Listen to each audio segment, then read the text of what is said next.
failure isn't the opposite of success. It's part of the path. Welcome to the Daily Spark.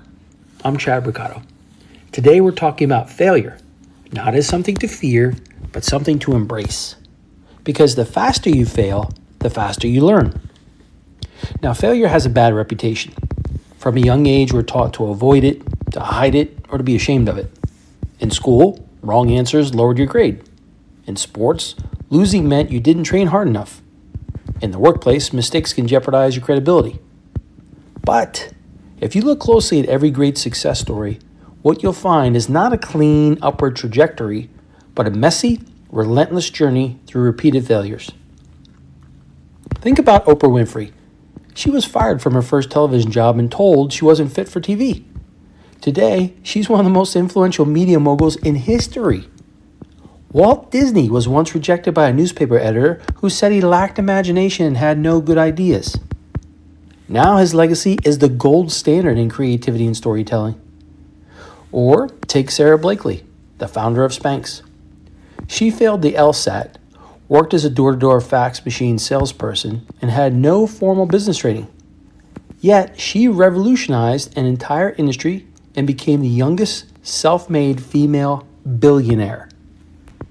These people didn't achieve success in spite of failure. They achieved it because of it. They didn't let a single no or a setback become a full stop. They moved through failure fast. They extracted the lesson, made adjustments, and kept going. And that's the essence of failing forward. One of the most effective leaders I've worked with ran a tech startup that almost collapsed within its first year. He had a great idea, but launched the product a little too soon, burned through cash a little too quickly, and missed some critical growth targets. From the outside, it looked like a classic startup flameout. But instead of folding or shifting blame, he called an all-hands, quote, failure debrief, unquote. He asked three powerful questions. What worked? What didn't? And most importantly, what did we learn? That meeting changed everything. It turned shame into strategy. The team stopped fearing failure and started seeing it as part of the process. They became faster, more transparent, and more collaborative. Within 12 months, they released a revised version of their product that became a market leader in its space. That leader didn't avoid failure, he harnessed it. And in doing so, he created a culture of resilience and adaptability that ultimately saved the company. The truth is, if you're not failing, you're probably not trying hard enough. Playing it safe may protect your ego for a while, but also keeps you in a comfort zone where real growth can't happen. Resilient leaders know that each failure is a message, a nudge, a lesson. Sometimes painful, but always necessary.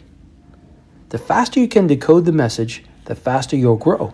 And more importantly, the more you'll empower others to do the same. Here's a reflection prompt.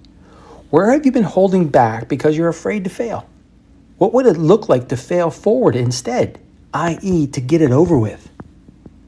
And for your daily spark, every setback is feedback. Fail fast, but learn faster. I'm Chad Ricardo, and this has been another The Daily Spark episode. I hope you enjoyed it and look forward to seeing you again tomorrow.